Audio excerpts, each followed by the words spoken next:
तीखी मुस्कान सुबह लाती है, धूप आंगन में फैल जाती है।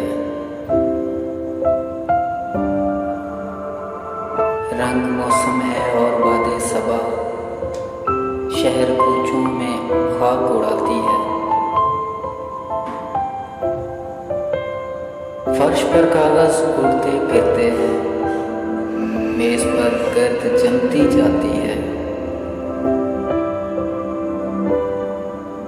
सोचता हूँ कि उसकी याद आखिर अब किसे रात भर जगाती है।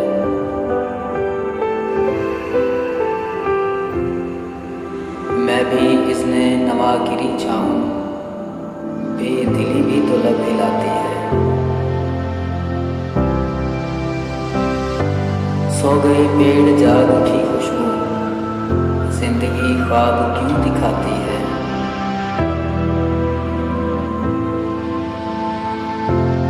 उस सरापा वफा की फुरकत में ख्वाहिशे गैर क्यों सताती है।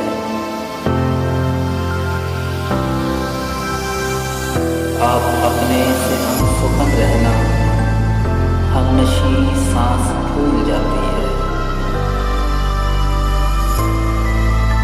क्या सितम है कि अब तेरी सूरत गौर करने पर याद आती है।